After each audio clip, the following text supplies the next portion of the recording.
How's it going, YouTube and Instagram? Welcome to the next video on the kids video channel, starting on Cinemas. That's Cinemas with an S.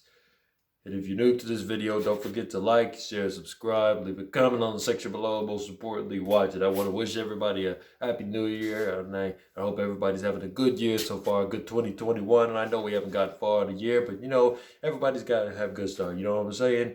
Because we've been through a rough year, and we got to even start out strong and start out smart. You know what I mean? So anyway, as you could guess, today's is a series way back Wednesday. Yeah, I got it. I knew I would get it. Yeah. See, today he'll be giving his review on Rocky 2. It sounds exciting to me. I've saw myself in it, so of course. So why don't we get to that?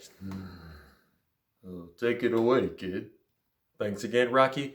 So anyway, Rocky 2. Here's the synopsis. It goes as follows. Although working-class Philadelphia boxer Rocky Balboa lost his high-profile bout with the cocky world champion Apollo Creed, his Cinderella story has caught the national sports media's attention, and now he has the opportunity to capitalize on his sudden fame. Meanwhile, while Creed is still smarting from nearly losing to a palooka no one has no idea about, and arrogantly prods his newfound nemesis into getting back into the ring. Okay, so what you're about to see here is that I'll be reading the kid's story, take on the story of Rocky 2. Now, the point of these popular franchises is to continue what was started, you know what I mean? See, while this second Rocky movie clearly moves the story forward, obviously it's 2, it is pretty much a cycle in some areas. The sequel takes place directly after the first one, where technically Apollo won but did not beat him in the way he says it. And, the irony here is that Apollo is the one who is calling the rematch when the losers in these fights are usually the ones that do that. But considering the fact that he's the one that called the rematch, it pretty much makes him a loser, which, come to think of it, is clever foreshadowing. I see what you did there, kid. Nice. Let's see. But Apollo does this in order to give his reputation a clean slate. The sequel does take things at a proper level as far as dramatic movies go. Once again, the story does put the characters before the physical action, which is great.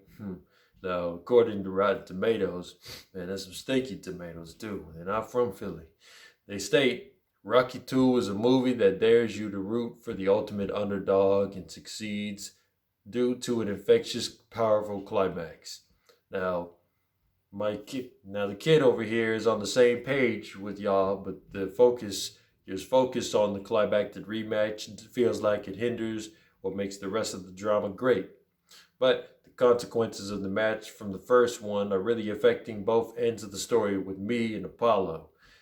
Rocky is struggling to make ends meet because he refuses to fight, although because he busted his eye once and he doesn't want to risk it again. Feel you. Oh, man.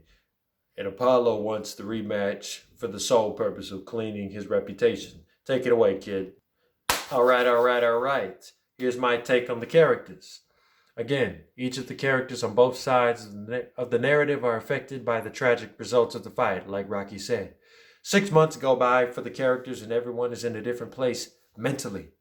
Rocky and Adrian have agreed to marry each other, which in reality, it takes place right after the fight, and technically they've been going on a couple of dates. So realistically, you wouldn't want to ask nobody to marry somebody that soon. So that, it's just that's what you would call the suspense of disbelief.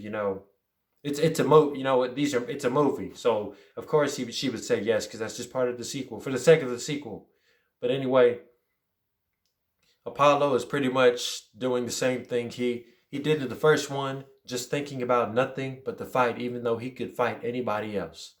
Rocky is trying to find another living, would eventually get plenty of money and does what anybody else would have done. The fight has also really affected Rocky's vision on his right eye, so making the choice to go back is risking a lot. And for Adrian, on Adrian's part, it is it has become easy to live this new life with her champion and who has helped Rocky get this far. All of these new changes bring opposite responses out of both individuals. These possessions make Rocky feel good about himself and makes Adrian feel spoiled, but somehow is willing to go with it. Again, suspension of disbelief. That is not how it would be in real life. If two people in a couple can't agree on something, how are they both going forward? Take that as a plot hole. Anyway, Rocky, the cinematic rematch between Rocky and Apollo gives off more kinetic energy both towards the on screen audience and to the cinematic crowd. Rocky may have won the last fight, but he finally beat Apollo, which perfectly sets up the next movie. Rotten Tomatoes gives Rocky 2 a 71% score. Yeah, Rocky 2 offers some of the same stamina that the first one gave off, but the story does end off with a bang. For the sequel, the story felt serious yet solemn. The characters were just as entertaining to watch as the last time. Adrian! It provided just the right amount of pumping iron for the next one. So, kid, I speak for the kid when I say I'll give this movie 7.7 out of 10. It's just slightly better than the last one. So that is my review on Rocky 2. Y'all can let me know what you guys think about it in the comment section below.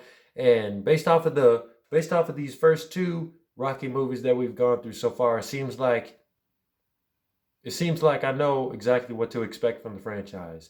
Characters first, and the pumping iron right at the last minute, right at the very end. I don't know if that's going to be the case with 3, 4, and 5, and 6. Maybe it could be better, maybe not. I don't know. But we'll see next week. I'll see you guys later. Bye.